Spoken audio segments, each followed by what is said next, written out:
Good evening, and welcome to our keynote speaker tonight for the 11th Annual First Amendment Day celebration on social media and the First Amendment.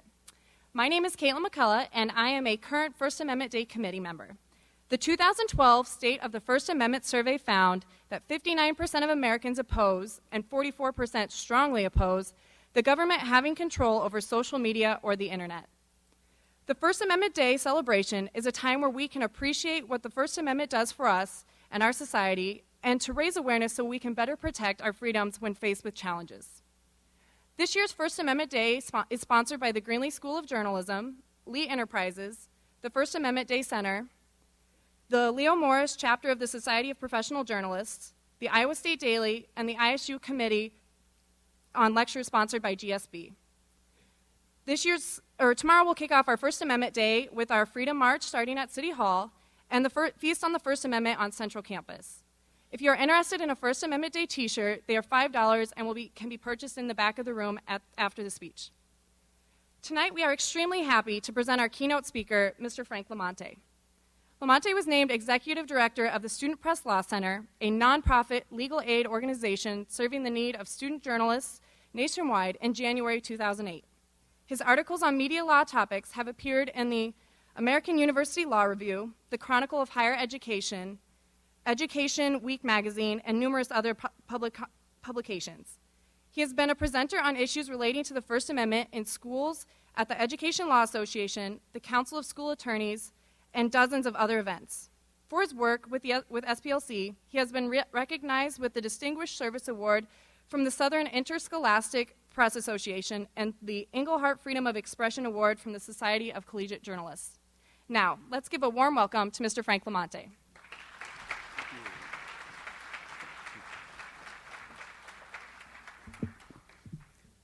Thank you so much. Looking at this crowd remind me never again to give a speech without the word social media in the title. This is awesome. I really want to thank everybody at the Iowa State Daily, my good friend Mark Witherspoon, everybody at the Greenlee School for having me here as your guest this week, which has provided me with the opportunity that I'll always cherish to tell my family that I opened for Jefferson Starship. I really am in awe of the way that Iowa State sort of opens its heart to the First Amendment for this whole week once a year. It's really, really rare to see a campus come together the way that you do, all walks of the campus, not just the journalists, the broadcasters, the people who kind of have to believe in the First Amendment that are professionally obligated to believe in it, but the people who just believe in it because it's the right thing, because they're good citizens, because they're open-minded people and people of goodwill. And it's just wonderful to see so many of you here today, and thanks for being here. I'm going to talk a little bit about the law of social media and the internet and how the First Amendment has and has not kept pace and changed, and how our statutes and our court rulings are keeping up. And I'd love to have some time at the end to have some back and forth with this nice big group. But a lot of what we're going to talk about, too, is really universal about the First Amendment, because there is only one First Amendment, and it has stood the test of time, even with technological advances. We last week lost one of the best friends the First Amendment ever had, a guy named Anthony Lewis. I don't know how many of you have read Anthony Lewis's books. He's a Pulitzer Prize-winning author, and the book that he's best known for, the one that he's most famous for, is the book Gideon's Trumpet, about the Gideon versus Wainwright Supreme Court case, which just celebrated its 50th anniversary, the one that established the right to counsel appointed by the government if you can't afford it for yourself in any criminal matter. And that book was a landmark. That book really called the public's attention to the importance of criminal defense for the indigent. But Anthony Lewis also authored later in his career a terrific book about the law of the First Amendment called Freedom for the Thought That We Hate. Freedom for the Thought That We Hate.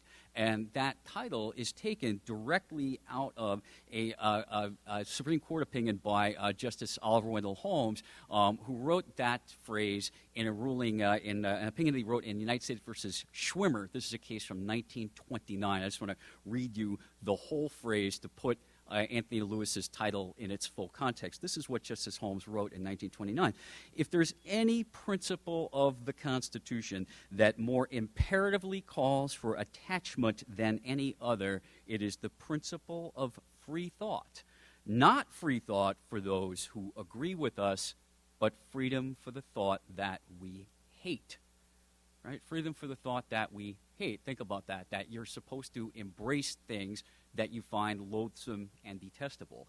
And that's a really powerful and memorable quote, but people tend to forget that Justice Holmes's side actually lost that case, lost it rather badly, 6-3. It was a case involving whether the government could require a person, as a condition of becoming a United States citizen, to swear to a very explicit loyalty oath that included things like, I will be willing to take up arms and join the military and fight for the United States, wording that people who were conscientious objectors found to be objectionable and could not in good conscience swear to, and therefore couldn't become citizens. It was not until 17 years later, after Justice Holmes had left the court and wasn't around to see it, that the votes flipped around and it became a 6-3 vote in a case called Girard versus United States. Justice Holmes's position, which was in the minority, suddenly became the majority, and the Supreme Court threw out the loyalty oath requirement that only 17 years earlier they had upheld. And so it tells you something, right, about the pace of social change. It tells you about the fact that 17 years can be a lifetime. Now the Internet has so compressed what we think of as a generation. What is a generation now? A generation is the 18 months between iPhone 3 and iPhone 4, right? That's a generation.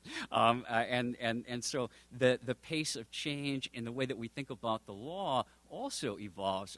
I'm not that terribly old, and yet I can tell you that I have already lived through about 3 generations of Internet law. When I graduated from law school, which was only 13 years ago, it was extremely rare for somebody to take a course in Internet law. It was extremely rare for a law school to offer a course in Internet law. Now, if you graduate from law school without taking a course in Internet law, there's something wrong with you. That's only 13 years. There was a talk that I want to quote you from. I'm just going to paraphrase from it because it kind of sets up the rest of what we're going to talk about. Secretary of State Clinton, when she was in office as Secretary of State, came to George Washington University, near where my office is, in 2011. Gave a talk to students at George Washington University. And this was during the time when the Arab Spring was just starting to dawn in the latter part of 2011. And we were seeing these miraculous social changes that were being brought about by people being able to communicate through vehicles like Twitter that the government couldn't block, and that allowed them to organize and share information and make plans in ways that never might have been possible before. And Secretary Clinton was talking about how the United States needs to stand up as a beacon of Internet freedom, and she specifically held up an example of children in Syria who had used the Internet and used social media to expose the fact that teachers at their school were physically abusive to students. And she held this up as a paragon of how the Internet can be used to do good, how these students, using their access to social media, were able to bring about reform to their school in Syria. Well, I'm sad to report to you that there are substantial parts of the United States in which it is not at all clear that using the Internet to report that your teacher is abusive would be constitutionally protected speech at all. There are parts of this country where it is not clear that a student could safely blow the whistle on wrongdoing by school employees and enjoy the protection of the Constitution against retaliation. As a matter of fact, a panel of judges in New Orleans, the Fifth Circuit U.S. Court of Appeals, in a case called the Bell case, the Taylor Bell case, is right now deliberating this very question in a case about a student who used YouTube to blow the whistle on what he believed to be inappropriately flirtatious and sexual conduct by coaches at his high school toward female students in the school. He used a YouTube video that, regrettably, because it was a rap video and it was done in the style of a rap video, used some profanity, used some violent imagery, and the school seized on the profanity and the violent imagery, looked beyond the whistleblowing purpose of the speech, and punished him for the YouTube video. Didn't investigate the wrongdoers, investigated the whistleblower. We're not sure that the student has a constitutionally protected right to engage in that speech. A U.S. District Court said he did not. A U.S. District Court said it did not matter whether the complaint was well-founded or not. It did not matter that he might have truly believed that these coaches were engaged in sexual misconduct against young people. All that mattered is that he used bad language on YouTube, and that was enough to make his conduct punishable by his school. This is in front of a federal appeals court right now. We'll find out in a few months whether that ruling holds up or not. But this gives you the internet has always been billed and understood as this liberating technology, this game-changing technology that was going to free information and change the way that we live our lives and communicate. And it has, and it is. But it's not living up to its full promise, in part because we are leaving behind some of the most avid and skilled users of the internet, kids in K through 12 schools, and increasingly young people in college as well. I want to share with you a story that a lot of you have probably not heard of. It didn't get a lot of media attention outside of Minnesota when it happened, but it's something that every college student should be watching with a certain degree of concern. It's a story of a young woman named Amanda Tatro. Amanda Tatro was a student at the University of Minnesota. Like a lot of people, she went back to college in her 30s to pursue a second career. She wanted to become a funeral director. She wanted to study mortuary science. And when you study mortuary science, you prepare to become a funeral director, you spend a lot of time around dead people. You spend a lot of time around corpses, and she did. She was assigned to dissect a corpse as a laboratory exercise, as were all the other students in this program. And Amanda had what you might describe as sort of a South Park sense of humor. It was a little edgy. It was not for everyone. And Amanda used Facebook, as you do, to tell jokes from time to time about what she was doing in school. And she made a couple of jokes about the dissections, about the corpse. At one point, even made a joke about the fact that she had just had a very bad breakup with her boyfriend, was looking at her dissecting tool and sort of contemplating, wouldn't it be nice to take this dissecting tool and use it on a certain someone that I know? And that was interpreted by one of the students in the class who wasn't in on the backstory about the boyfriend as being an indicator that Amanda was dangerous. This was reported up through channels at the university. They alerted their police department. The police pull her out of class and investigate this, question her, determined to the police's satisfaction that that no threat of violence. And where that's coming from.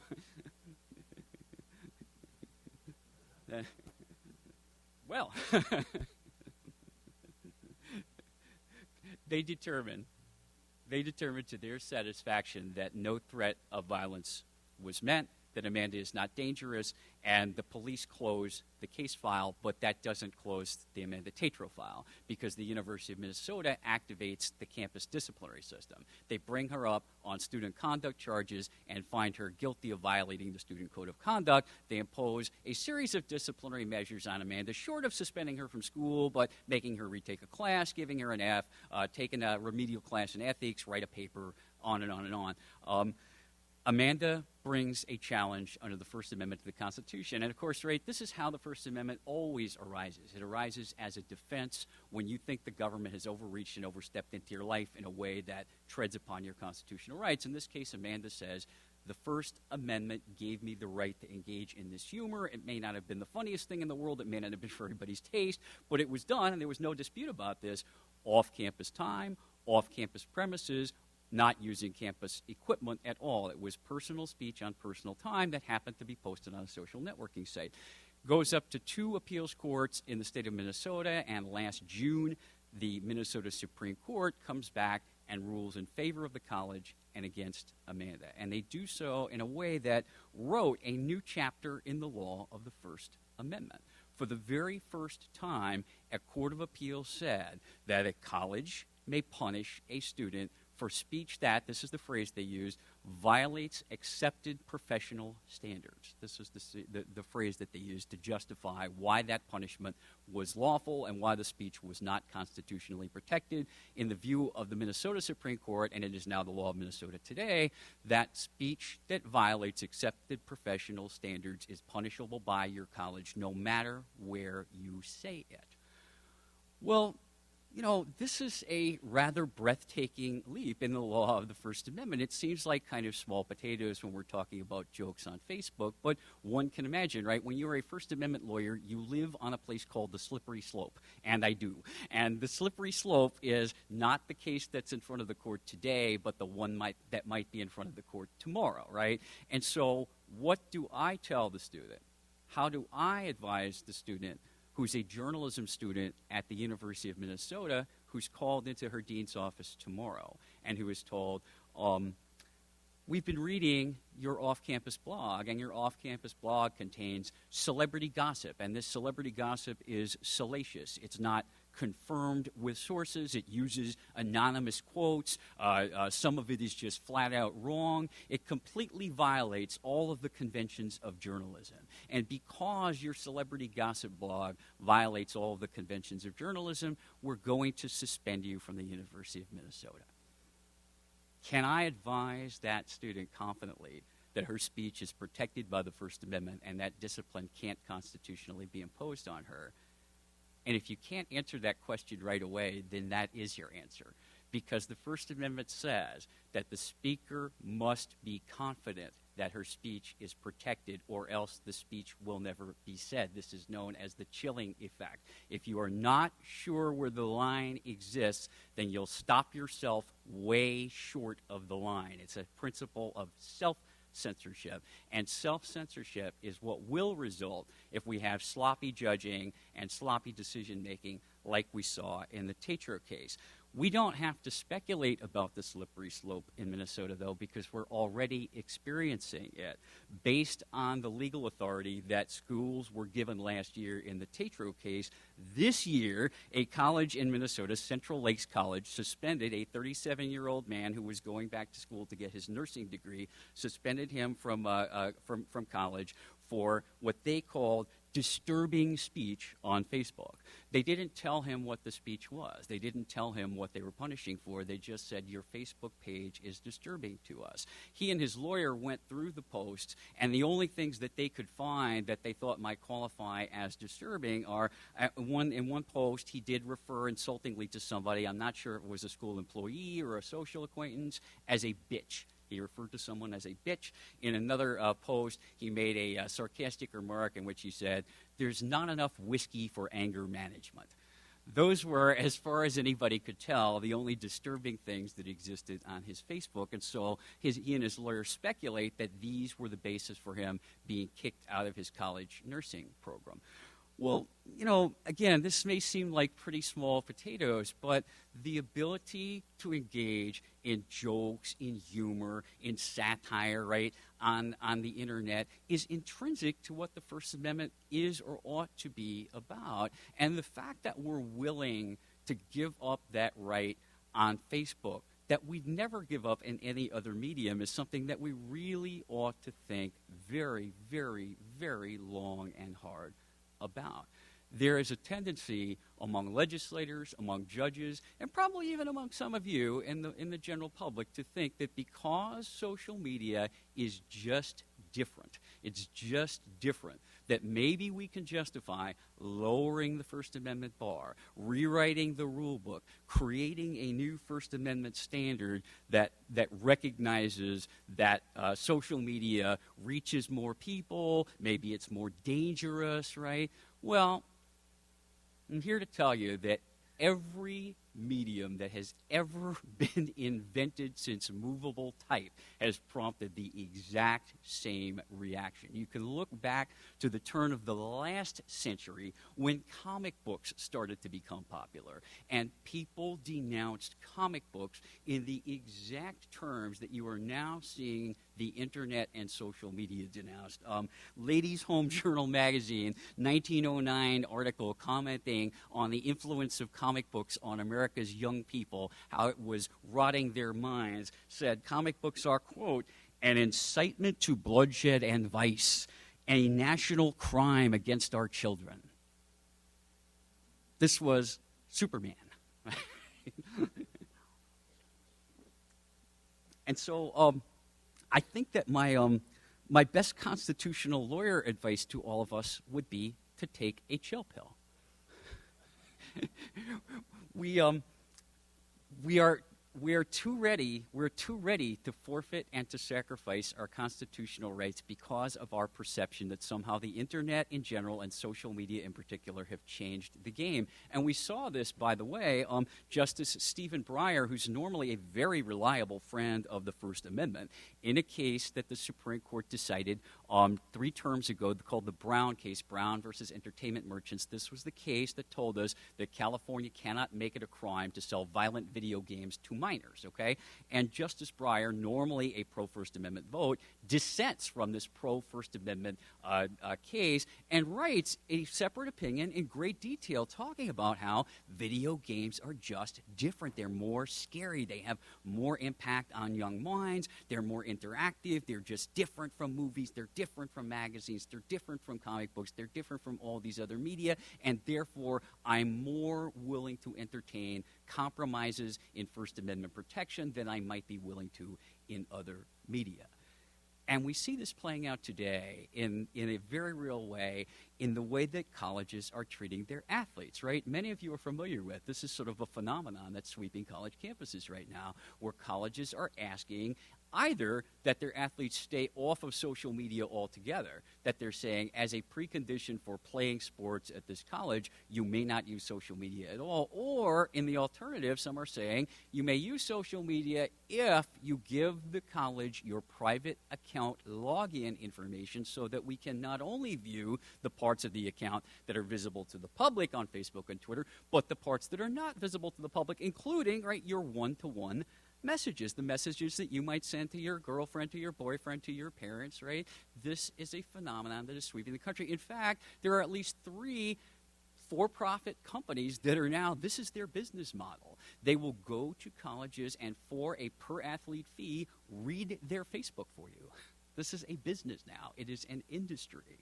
And I just want you to think about how you would react as an athlete if somebody came to you and said, we're going to open your letters.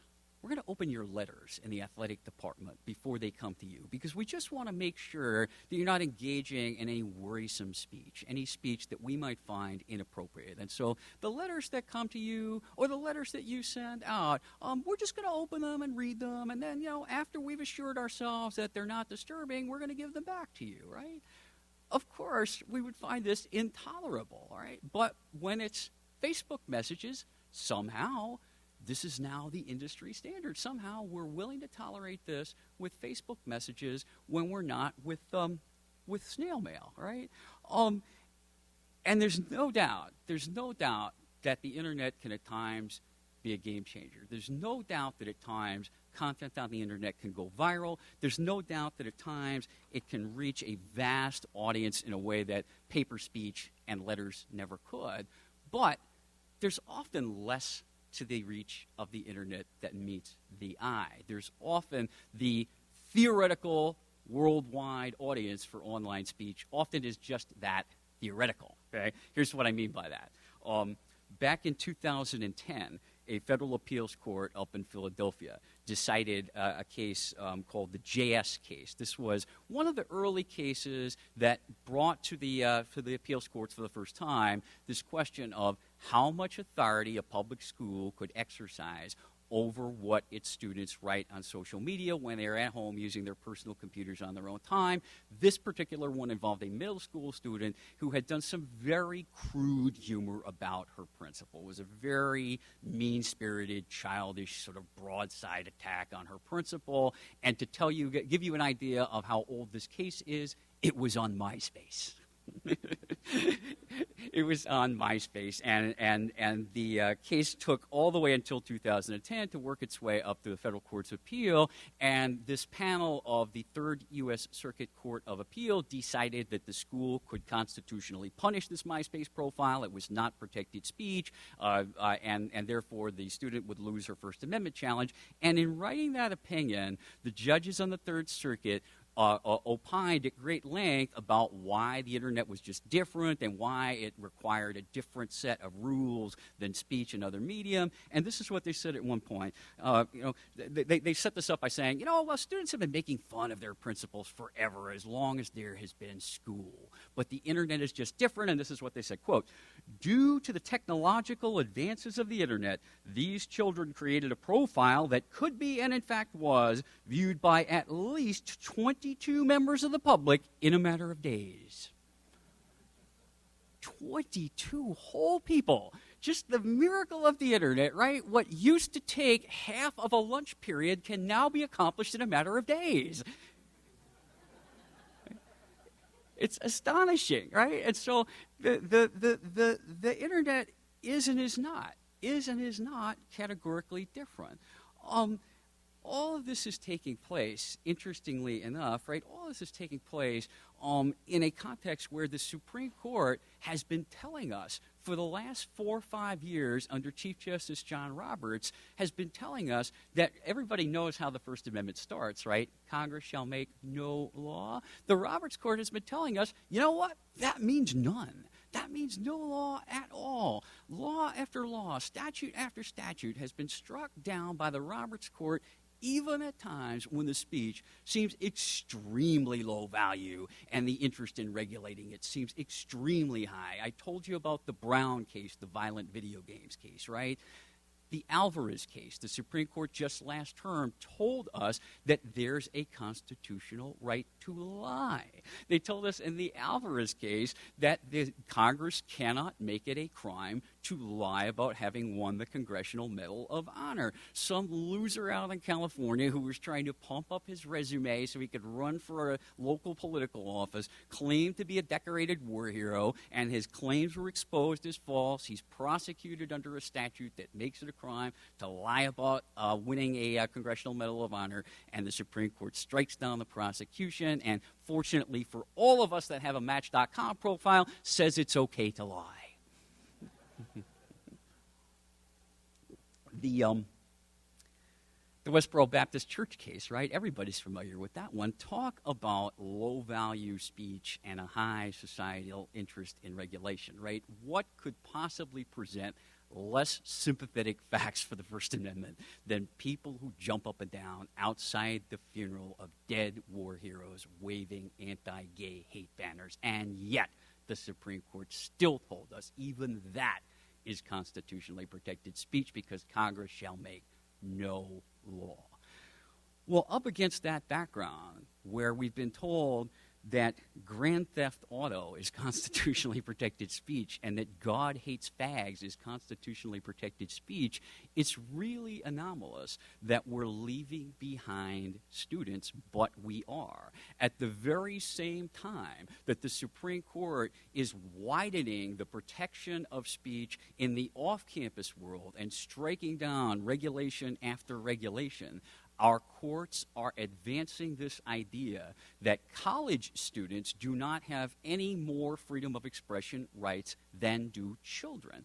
Just last year, another federal circuit, this was the Sixth Circuit based in Nashville, joined 4 others in saying that the Hazelwood versus Kuhlmeyer standard, the standard that the U.S. Supreme Court created 25 years ago to govern the speech of high school students writing for a campus newspaper as part of a graded class exercise, this court told us that the Hazelwood versus Kuhlmeyer level of First Amendment protection, which is to say almost none at all, applies even to the speech of an adult-aged college student who is complaining about her college curriculum, and therefore the student will almost always lose and the school will almost always win. And as a result of this advance, this creep of the Hazelwood standard onto more and more of our college campuses, I don't think it's an exaggeration to say that in the year 2013, that the gulf between the freedom of expression rights of students and the freedom of expression rights of adults off campus has never been wider than it is today. And this is very anomalous because civil rights are only supposed to go in one direction, right? We don't ever take back civil rights. We never went back and said, boy, that women voting thing, that just hadn't worked out the way we thought it was at all, right? I mean, nobody would countenance rolling back people's civil rights. We don't do it to any other group in our society but students. Students are the one demographic group in America whose constitutional rights are worse today than they were 40 years ago, and that's incredibly anomalous. I mean, and again, it reminds me of my story about Justice Holmes. It reminds me of our story about the pace of social change, right? That if you really think about only 10 years ago, it was legal in a lot of states, including one of my many home states, Georgia. It was lawful for a state to ban consensual sex between gay people. It was only 10 years ago that the Supreme Court told us you can't do that. Only 10 years ago, the Supreme Court, in the Lawrence case, struck down state laws banning sex between consenting adults of the same gender. And today, 9 of those states and the District of Columbia will give those guys a license to get married, and it might be pretty soon that all 50 will. That's 10 years. That's 10 years. Just think about how much change has happened in 10 years. And yet, during that same time, the rights of students have been frozen in place, and if anything, have been in retrograde, have been going backward. Well, you know, I see a few faces here that don't look like student age, so a few faces that are of my generation. And so for those of you who aren't in college and don't ever expect to be again, right, well, why should you care? You're authority figures. Maybe, you don't want somebody doing a Facebook page that makes fun of you, right? Maybe you don't have any skin in this game. But I think you really do. And here's why. Because the freedom of college students and high school students, too, to express themselves is of benefit to all of us today because we are increasingly dependent on students, especially college students, but even some high school students, to be our frontline providers of news. We have never been more dependent on college students as our news providers. That's not me talking. That is the Knight Foundation, the McCormick Foundation, the nation's leading funders of journalism education nationwide, who said in a report last year that colleges across the country have got to step up and assume the role of teaching hospitals. That was the phrase they used, teaching hospitals. Why? Because the professional news media is shedding jobs like crazy. It is, many of you recognize how much easier it is to pick up your Sunday paper than it used to be if you pick it up at all, and many of you do not, right? The professional news media, by some estimates, is losing 3,000 jobs a year, hemorrhaging jobs, hemorrhaging coverage. These are bureaus and capitals that no longer are covered. The last professional reporter, this is true, last year, the last professional news reporter left the U.S. Department of Agriculture. The U.S. Department of Agriculture is now covered full-time by 0 professional news reporters because of the shrinking professional news media. Who is filling that gap? Who is becoming America's frontline news gatherers? You in this room are. Many of us were sort of transfixed and hypnotized a couple of months ago by a guy named Manti Te'o, right? The story that was too good to be true. The story of a football player pushing his team toward a national title while he was contending for the Heisman Trophy and doing all this in the shadow of this immeasurable grief due to the loss of his cancer-stricken girlfriend, a girlfriend who literally turned out to be too good to be true, right? Because we all read about the hoax perpetuated on Manti Te'o of Notre Dame. And we read about it not because ESPN broke it, not because CNN broke it, not because Sports Illustrated broke it. The story was broken by a PhD student and an undergrad working for Deadspin.com. It was broken by college students, a story that the professionals missed, college students brought us. And this is increasingly going to be the case. If you read news, if you depend on news, if you care about news, then you have skin in this game. Then the ability of college students to bring us information without government interference, without regulators looking over their shoulder and pushing the delete key or threatening them with punishment if they do so, that's your concern as well. It's all of our concern. I feel like I should wrap up and do a little back and forth with you folks. I definitely want to save a little time for that. I want to close out with, I started by telling you about what Secretary Clinton told us at George Washington University, and she had a terrific line in that speech that I just want to close with. Quote, "Some take the view that to encourage tolerance, some hateful ideas must be silenced by governments. We believe, she's talking about America, us, we believe that efforts to curb the content of speech rarely succeed and often become an excuse to violate freedom of expression. Instead, as has historically been proven time and time again, the better answer to offensive speech is more speech."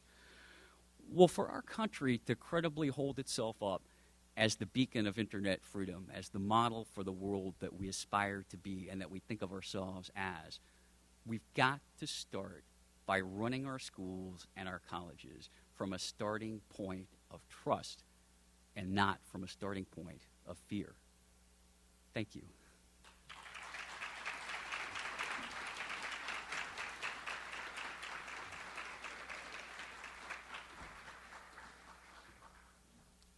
We're now going to open it up for questions, and if you have a question, please talk into the microphone in the center of the room so everyone can hear you.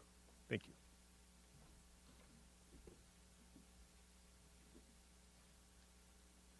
Free speech, guys, come on. You all want to get the Jefferson Starship, don't you?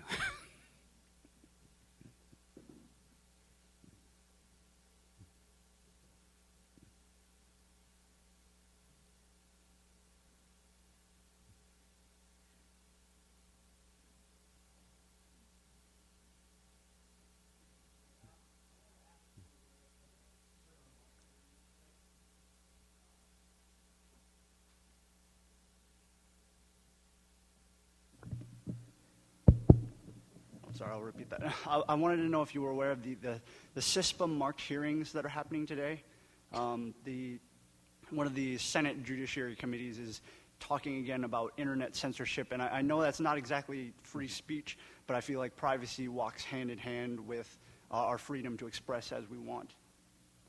Yeah, no, I mean, the answer is I didn't monitor those hearings today. I've been in classes around here all day, but I mean, I've been following that issue, and I think, right, I mean, there's so many interesting, well, what's your take on this? I believe that internet privacy is just as valuable as internet freedom, and I believe that the second that we start believing that we are under the watch, again, of the government is when they can easily step in and justify the limitations of our freedom on the internet. Right. I mean, it's just absolutely fascinating, right? Because the objectives of privacy and freedom of expression at times find themselves in collision. But I think in the regulation of the internet, as you say, they are perfectly harmonized. You know, because what have we always seen with oppressive governments, as we even saw in the backlash to Arab Spring, right? What is the first thing that oppressive governments did in order to try to quell citizen unrest? They unplugged Twitter. Right? I mean, literally, they unplugged social media, or they took the internet down entirely because they recognized that that was a great equalizer. You know, we don't have tanks, we don't have bombs, but we have Twitter.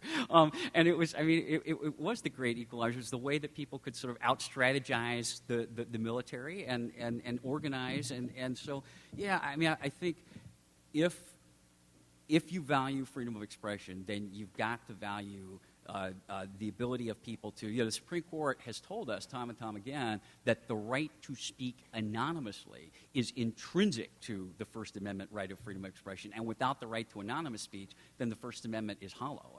That some of the great historical pamphlets, right, written by the Founding Fathers were all done under pseudonyms. They were all afraid of being arrested. They were all afraid of being prosecuted, right? And so they understood very well the need to be able to speak without the government looking over your shoulder. So, yeah, I mean, I think that's one where, honestly, it is such a moving target because, just think about Twitter just celebrated its 6th birthday, right? And has grown in that time to 500 million people worldwide using it. And, so if you had written a regulation about the internet 7 years ago, it would already look incredibly ridiculously outdated, right? And so we really are. I mean, we really are trying to jump aboard a very fast-moving train there. Well, thank you very much. Yeah. Go ahead. My name is CJ Eilers. I am a journalism student here. My question is, since you used 2 colleges as examples during your speech, do you believe some of these colleges should start maybe doing classes or workshops that explain about what you should not do and what you should do on Twitter? That's So such we a great can question, right? Yeah, I mean, and I'm so glad you gave me that invitation because I hate to leave people with sort of hopelessness, right, with the idea that somehow the First Amendment is like global warming. All of our polar bears are going to drown and our glaciers are going to melt and there's nothing to do about it. Have a nice day, right? I mean, I'm sorry. I don't want to leave it at that because I don't think it's hopeless. I mean, I am an optimist. I do believe that this is fixable. And, yeah, here's what I think. I mean, I think, first of all, college is too late. I think middle school is the right time to start teaching this. And I would make it a foundational part of the core curriculum in every middle school that you take a class called media. And I would put that class right alongside history and math as a foundational part of the core education of what it means to be an American. And media would include consumption of content, that is, how to be a good skeptical consumer of news and separate rumor from fact, right? It would include media consumption and media creation based on the principles and ethics of journalism. I mean, that's one of the great things that we just have to open our eyes to. We don't have to invent a new curriculum about responsible internet speech. We have that curriculum. It's called journalism. Think about what you learn in journalism school, right? You learn verify your facts, use more than one source, balance, attribution, correct your mistakes, apologize if you're wrong, sign your name to what you write, take responsibility for it, think ethically about the impact of what you write on others, don't libel people, don't invade their privacy, right? This is the curriculum for citizenship on the internet. This is the 21st century skill set that we want every internet user to have, and we teach it already. We just haven't put the right label on it yet. I mean, your journalism schools are full of advertising and PR and marketing people. Get them to work. Relabel it. We have the solution. But, yeah, obviously, right, I think this needs to be reinforced at the college level as well, but it needs to be reinforced through teaching and not through punishing. I mean, I just really reject this idea, which has permeated our education system, that we can't teach you without punishing you. I can't educate you without throwing you out of school is a line that should come out of George Orwell, not out of a student code of conduct. Thank you. Thanks. I'm a retired high school social studies teacher, drawn to this lecture by the title. Not the speaker. Well, I hadn't heard of you. You've made a great case for how, over the years, probably even since the Hazelwood case, a definite erosion of student rights under the First Amendment. But you mentioned the concept of the slippery slope. In your mind, is there a line? Can you identify certain types of speech that might pop up on the social media that you might think, whoa, that might be something that should be limited? Sure, that's a great question because I think if somebody were to ask me, right, because this comes up all the time in cyberbullying policy, and people will say, what's the solution to cyberbullying? And, for me to answer that is like saying, what's the solution to evil? The answer is there's lots of kinds of evil and there's lots of solutions. And the same thing with this, right? I think that there is a range of speech with a different solution for each, so that there is a range of speech that's already illegal today. If I threaten violence against you, or I appear that I'm imminently about to threaten violence against you, right, that's not even constitutionally protected if I do it to you on the sidewalk. So we certainly wouldn't give that more protection on Facebook than we would give on a public sidewalk, right? So fighting words, threats of violence, invitations to engage in criminal conduct, I'll sell you drugs, right? All that stuff is already unprotected speech. And in fact, this is sort of one of the great ironies. Everybody followed this horrible, horrible case of Tyler Clementi at Rutgers, right? The young man who commits suicide after his roommate clandestinely tapes him and puts the tape up on the internet. Well, they created a statute against online bullying in Tyler Clementi's memory in New Jersey that A, wouldn't have applied to Tyler Clementi, and B, is completely unnecessary to punish the guy that did the bullying because it was already against 6 different laws under which they successfully prosecuted him. And so the answer is, right, there's a segment of conduct, including that, surveilling somebody in a way that invades their privacy, right, that's already illegal. And, of course, I would have never argued that's constitutionally protected. Then there's that next sort of range over, let's call it the tetro speech, the kind where I make an ambiguous remark that might be misinterpreted as being violent, right? And I think that the right response to that is you can always kind of freeze time by pulling the person out of class, separating them from the person that they may be directing speech toward long enough to investigate and decide if it's really dangerous or not. But once you satisfy yourself that it's not really dangerous, then I'm just at a loss to see what we're punishing at that point, right? I mean, why are we punishing you for a joke that we misunderstood as indicating dangerousness, right? In law school, you learn of the concept called the mens rea. And right, the mens rea means, do I have a guilty mind or a guilty conscience that demands punishment? And somebody who just tells a misfired joke that just didn't appreciate how that would land on some sensitive person's ears, I'm just not sure what we're punishing there. It seems like that is a matter for an arm around the shoulder with a trusted professor who says, Amanda, your Facebook page is going to really hurt your chances of getting a job someday, and it would be my strong professional advice to you that you pull some of that crap down. And you know what? Having talked to Amanda and her lawyer, she would have done it. She would have done it. That would have worked. That would have completely worked and completely been effective. So, yeah, right. I mean, that's that middle range. And then the rest of the stuff is just noise that we have to develop a thicker skin about. There is a very famous case in New York where a student was brought up on disciplinary charges because in the context of having a dispute with her school administration in her capacity as a class officer. She was an officer of the class, representative of the students, agitating for the students to be able to hold a concert that they wanted to hold. And in the course of doing that on a blog, she says, the concert's been canceled by the douchebags in the central office. And by using the word douchebag, she's brought up on disciplinary charges and punished. And you know what? I mean, my dad was a guidance counselor in New York City schools. Douchebag was like one of the nicer things he got called. I mean, you gotta develop a thicker skin for some of this stuff. It is just noise, and it goes away. All right, thanks. Does that answer it?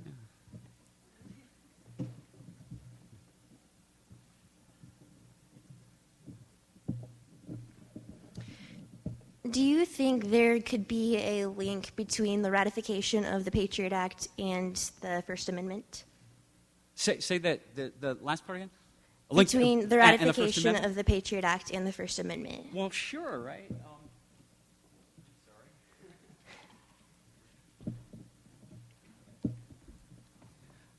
I mean, we saw, right, after 9/11, when we enacted the Patriot Act, which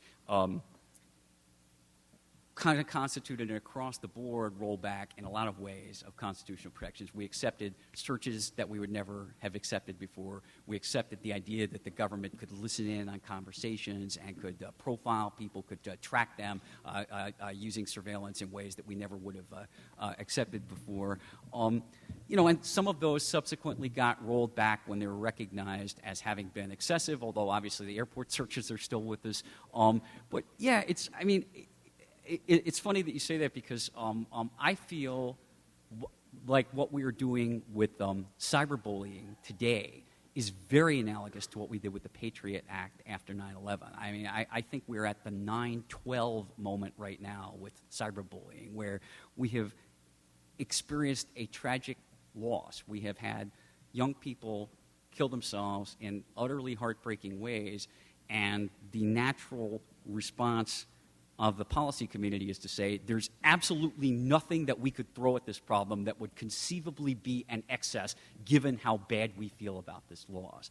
And that was exactly the mentality that emboldened us to pass the Patriot Act, to the regret of many people afterward, and which, again, resulted in some of the worst excesses being dialed back. And it's very, very interesting. Remember I said about the iPhone generations. We are already seeing the second wave of cyberbullying laws that softened the impact of the overreaction in the first wave of cyberbullying laws. The first wave was lock them up and throw away the key. The first wave was that at the first sign that you're saying anything cruel or hostile or unpleasant on the internet, you're expelled from school. Well, now there's bills pending in at least 3 states that I know of to say, oh, you know, when we said suspend or expel, we really meant do that as a last resort and not a first resort, because we're throwing people out of school for stuff like there was a student that was placed in expulsion proceedings in Southern California right after the Connecticut Newtown shootings because she wrote a poem about the shootings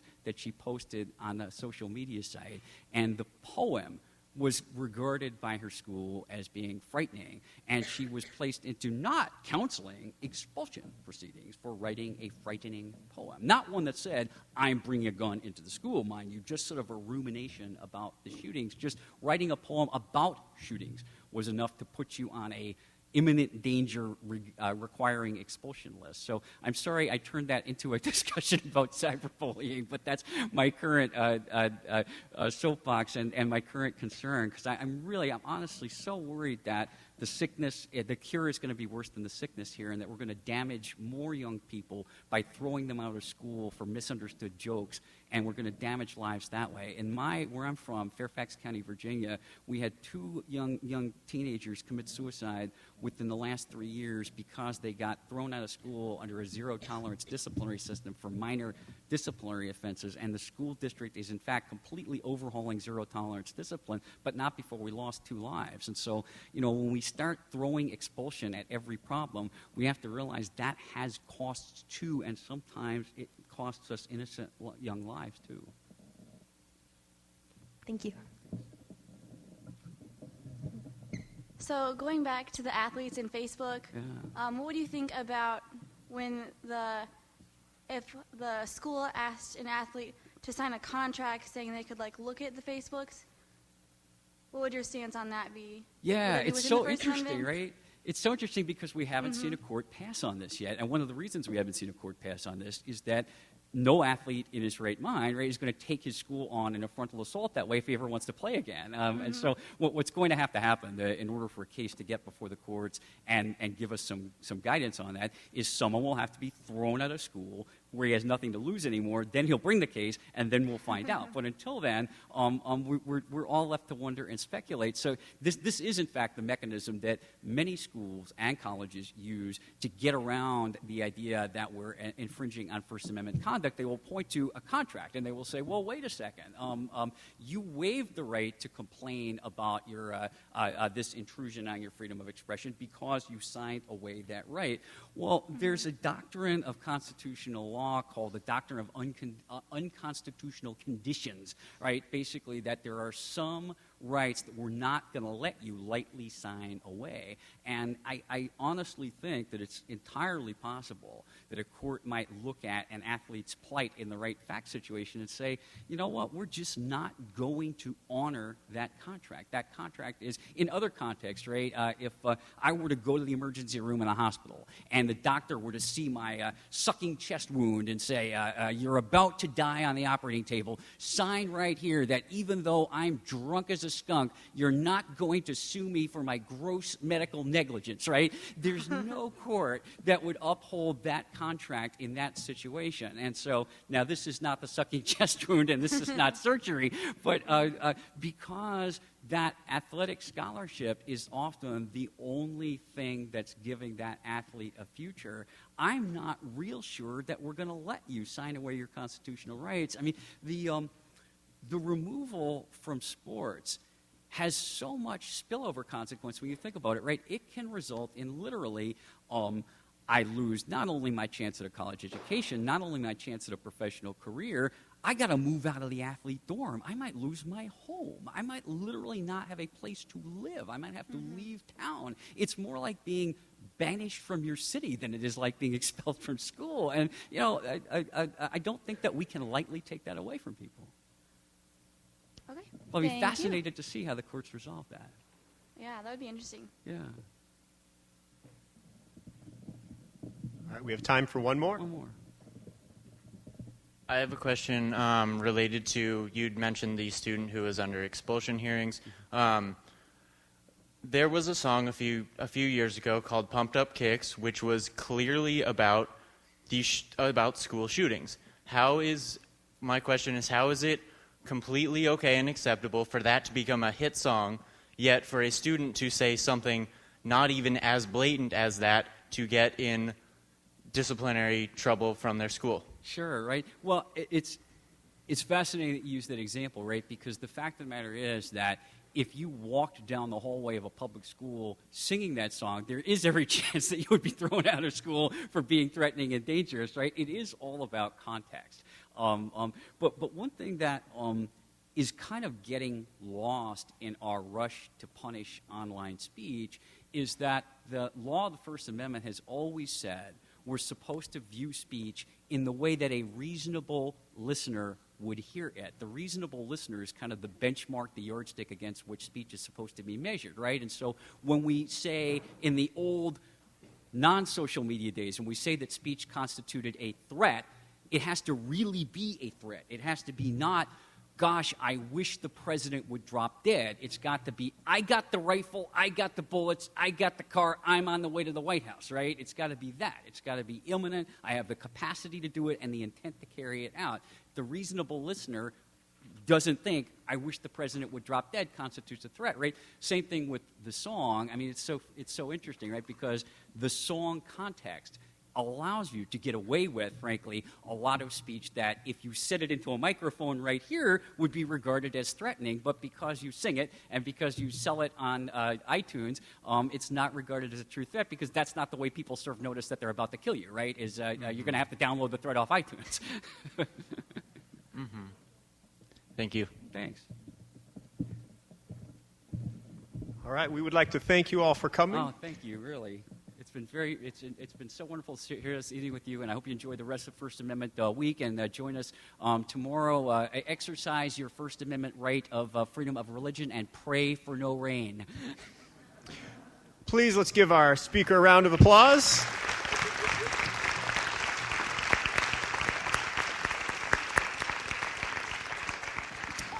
We do have T-shirts in the back, and if you're here for a class, over in that corner.